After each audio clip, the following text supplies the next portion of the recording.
Hey friends, welcome to my channel Enviora academy. आज इस video में हम क्लास 9th के बायोलॉजी का चैप्टर 1 अति लघु उत्तरीय प्रश्न सॉल्व करने जा रहे हैं, जिसमें पहला प्रश्न है कोशिका को सर्वप्रथम किस वैज्ञानिक ने देखा था। इसका सही उत्तर है रॉबर्ट हुक ने देखा था। कब देखा था? तो 1665 ईस्वी में देखा। सेकेंड क्वेश्चन है कोशिका को जीवन की संरचनात्मक एवं क्रियात्मक इकाई क्यों कहा जाता है। तो यह इसीलिए कहा जाता है क्योंकि जो भी जैविक क्रियाएं हैं, जैसे कि श्वसन हो गया, पोषण हो गया, उत्सर्जन हो गया, यह सभी क्या होता है? उसी के भीतर होता है। नेक्स्ट थर्ड क्वेश्चन है कोशिका भित्ति कहाँ पाई जाती है। तो जितने भी पौधे हैं, पादप हैं, सभी में कोशिका भित्ति पाई जाती है। फोर्थ क्वेश्चन है कौन से कोशिकांग सक्रिय श्वसन स्थल है। तो माइटोकॉन्ड्रिया जो है वह क्या है? सक्रिय श्वसन स्थल है। नेक्स्ट फिफ्थ क्वेश्चन है किस कोशिकांग को आत्महत्या की थैली कहा जाता है। इसका सही उत्तर है लाइजोजोम। लाइजोजोम को आत्महत्या की थैली कहा जाता है। सिक्स क्वेश्चन है कोशिका के अंदर प्रोटीन संश्लेषण कहाँ होता है। तो इसका सही उत्तर है राइबोजोम में होता है। राइबोजोम में क्या होता है? प्रोटीन संश्लेषण होता है। लवक कहाँ पाया जाता है। तो लवक सिर्फ जो है पादप कोशिकाएं में पाई जाती है। नेक्स्ट एट्थ क्वेश्चन है कोशिका के किन्हीं दो अंगकों के नाम लिखें जिसमें क्या डीएनए पाया जाता है। तो जो दो अंगक है जिसमें डीएनए पाया जाता है वह है माइटोकॉन्ड्रिया और लवक। नेक्स्ट भोजन का संपूर्ण ऑक्सीकरण किस कोशिकांग में होता है। तो भोजन का संपूर्ण ऑक्सीकरण माइटोकॉन्ड्रिया में होता है। नेक्स्ट 10th क्वेश्चन है कोशिका भित्ति तथा कोशिका झिल्ली में मूल अंतर क्या है। तो मूल अंतर यह है कि कोशिका भित्ति जो है वह केवल पादप में पाया जाता है और इसका जो बाहरी परत है वो काफी कठोर होता है, जबकि कोशिका झिल्ली जो है वह सभी प्रकार की कोशिका में पाई जाती है और यह एक सजीव परत है। इसका बहुत ही लचीला होता है और बहुत ही पतली होती है। नेक्स्ट 11th क्वेश्चन जो है वह है कोशिका झिल्ली को चयनात्मक पारगम्य झिल्ली क्यों कहा जाता है। तो यह इसीलिए कहा जाता है क्योंकि इसका कुछ चुनिंदा जो है ना वही आवश्यक पदार्थ को अंदर आने जाने में हेल्पफुल होता है, आने जाने देता है। आपका सेकंड क्वेश्चन क्या है, क्या पादप कोशिका में सेंट्रोजोम पाया जाता है? नहीं, पादप कोशिका में सेंट्रोजोम नहीं पाया जाता है। नेक्स्ट थर्ड क्वेश्चन है गोल्जी उपकरण कहाँ पाया जाता है। तो गोल्जी उपकरण जो है जितने भी यूकैरियोटिक सेल्स है उन सभी में गोल्जी उपकरण पाया जाता है। नेक्स्ट 14th क्वेश्चन है ल्यूकोप्लास्ट का क्या कार्य है। तो ल्यूकोप्लास्ट का जो मुख्य कार्य होता है वह पौधों के लिए जो भी आवश्यक तत्व होते हैं, पोषक तत्व जैसे कि स्टार्च, वसा, प्रोटीन, इन सब का संश्लेषण करना, उसी को क्या कहा जाता है? ल्यूकोप्लास्ट का जो कार्य होता है यही होता है। नेक्स्ट अंतःप्रद्रवी जालिका कितने प्रकार के होते हैं। तो यह 2 प्रकार के होते हैं। पहला तो है खुरदुरी और दूसरा है चिकनी। खुरदुरी को कहा जाता है RER मतलब रफ एंडोप्लाज्मिक रेटिकुलम और चिकनी को कहा जाता है smooth endoplasmic reticulum. Next 16th जो है उसमें कौन सा कोशिकीय रचना जीन वाहक है। तो इसका सही उत्तर होगा DNA और डीएनए का फुल फॉर्म होता है डिऑक्सी राइबो न्यूक्लिक एसिड। फिर से मैं बोल रही हूँ deoxy ribo nucleic acid. Next question number 17 है क्रोमैटिन धागे कब क्रोमोसोम की तरह दिखाई पड़ते हैं। तो ये जो क्रोमैटिन धागे हैं यह कोशिका विभाजन के समय धागे की तरह दिखाई पड़ती है। नेक्स्ट जीन किसे कहते हैं। तो जो भी डीएनए के क्रियात्मक खंड होते हैं उसी को क्या कहा जाता है? जीन कहा जाता है। नेक्स्ट 19th जो है क्रोमोसोम का निर्माण किन किन घटकों से होता है। तो मेनली क्रोमोसोम का जो निर्माण होता है वो डीएनए, हिस्टोन प्रोटीन और इसके अलावा जो कुछ प्रोटीन होते हैं उससे होता है और आरएनए भी होता है इसमें। केंद्रिका कहाँ पाया जाता है। तो केंद्रिका जो है ना वो केंद्रिका केंद्रक के अंदर भी जो केंद्रक द्रव्य होते हैं उसमें पाया जाता है केंद्रिका। 21 में है आपका क्वेश्चन किस प्रकार की कोशिका में केंद्रक नहीं पाया जाता है। तो जो भी प्रोकैरियोटिक कोशिका है उसमें केंद्रक नहीं पाया जाता है। 22nd क्वेश्चन है कोशिका के भीतरी तथा बाहरी वातावरण के बीच गैसों का आदान प्रदान किस क्रिया द्वारा होता है? तो इसका सही उत्तर होगा विसरण। विसरण द्वारा होता है, जिसे इंग्लिश में क्या कहा जाता है? डिफ्यूजन कहा जाता है। नेक्स्ट 23rd है, पौधों में गैसों का आदान प्रदान किस संरचना द्वारा होता है? तो रंध्र द्वारा होता है, स्टोमाटा होता है। हम लोग देखते हैं प्लांट्स में, आप लीफ में देखोगे छोटे छोटे छिद्र होते हैं, उसी को क्या कहा जाता है? स्टोमाटा कहा जाता है या फिर रंध्र कहा जाता है।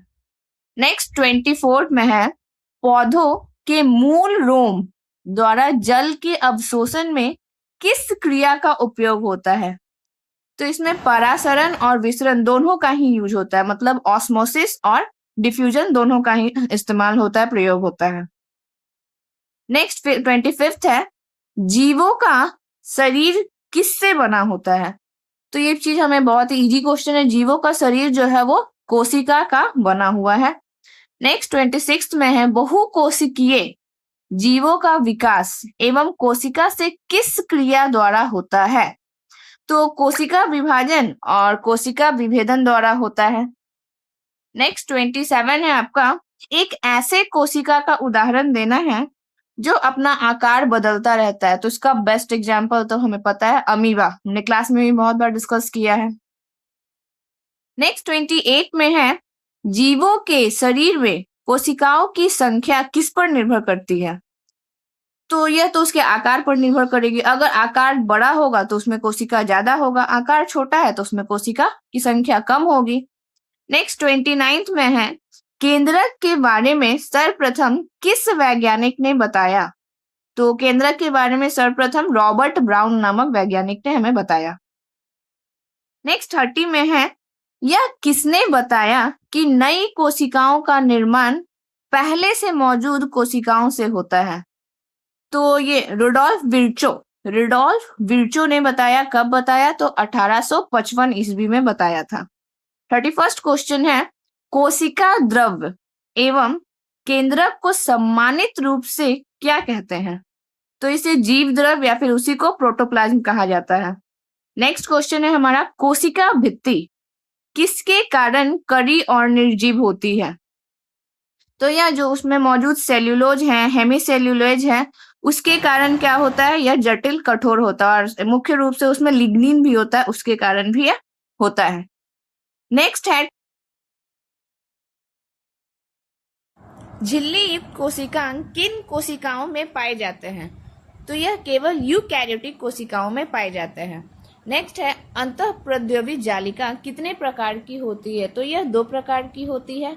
चिकनी अंतःप्रद्रवी जालिका जिसे स्मूथ एंडोप्लाज्मिक रेटिकुलम भी कहा जाता है, और खुरदुरी अंतःप्रद्रवी जालिका जिसे रफ एंडोप्लाज्मिक रेटिकुलम कहा जाता है।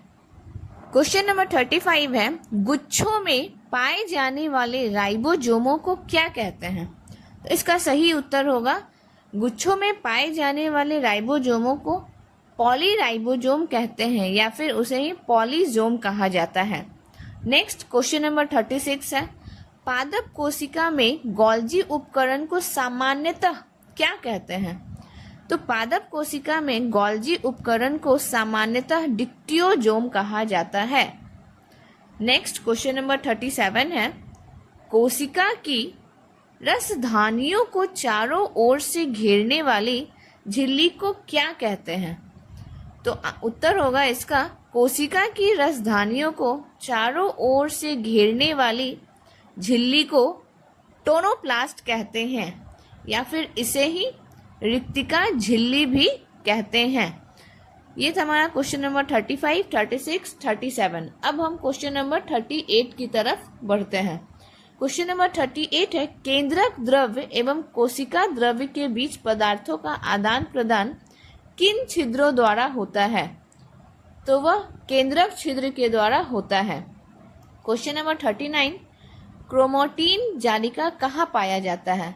तो यह केंद्रक द्रव्य में पाया जाता है। क्वेश्चन नंबर 40, आरएनए का संश्लेषण कहाँ होता है? तो वह आरएनए का संश्लेषण केंद्रिका में होता है। क्वेश्चन नंबर 41 है, क्रोमोसोम के दोनों क्रोमैटिड्स किस स्थान पर एक दूसरे से संयोजित रहते हैं? इसका उत्तर होगा सेंट्रोमियर। 42 क्रोमोसोम के शीर्ष भाग को क्या कहते हैं? तो उसे टेलोमियर कहते हैं। मानव शरीर की कोशिकाओं में कितने क्रोमोसोम पाए जाते हैं? तो 46 क्रोमोसोम पाए जाते हैं। इसमें 23 का जोड़ा पाया जाता है। नेक्स्ट हमारा क्वेश्चन नंबर 44 है, कोशिका का आकार एवं आकृति किसके अनुरूप होती है? तो कोशिका का आकार एवं आकृति पतले और लंबे तार की तरह होती है। नेक्स्ट क्वेश्चन नंबर 45, माइटोकॉन्ड्रिया कहाँ पाया जाता है? तो यह कोशिका द्रव्य में पाया जाता है। रंगहीन या श्वेत प्लास्टिड को क्या कहते हैं? तो उसे एक्रिलीन या फिर पॉलीकार्बोनेट कहा जाता है। नेक्स्ट हमारा क्वेश्चन नंबर 47 है, गोल्जी उपकरण में पाई जाने वाली चारों तरफ से झिल्ली से घिरी हुई अनेक समांतर नालिकाओं के समूह को क्या कहते हैं? तो उसे सिस्टर्न कहते हैं या फिर कुंडिका कहते हैं। क्वेश्चन नंबर 48, क्लोरोप्लास्ट के भीतर विद्यमान तरल युक्त गुद्दा को क्या कहा जाता है? तो उसे स्ट्रोमा कहा जाता है। नेक्स्ट 49, किस संरचना के अभाव में वायरस में सजीवों का लक्षण परिलक्षित नहीं होता? तो झिल्ली के अभाव में ऐसा होता है। लास्ट क्वेश्चन, फूलों में विभिन्न रंग प्रदान करने वाली प्लास्टिड को क्या कहते हैं? तो उसे क्रोमोप्लास्ट कहते हैं। तो ये रहा हमारा सारा क्वेश्चन, लघु उत्तरीय प्रश्न का उत्तर हमने सॉल्व कर लिया है। अगर वीडियो आपको पसंद आए इसे लाइक करें, शेयर करें और चैनल को सब्सक्राइब करना ना भूलें।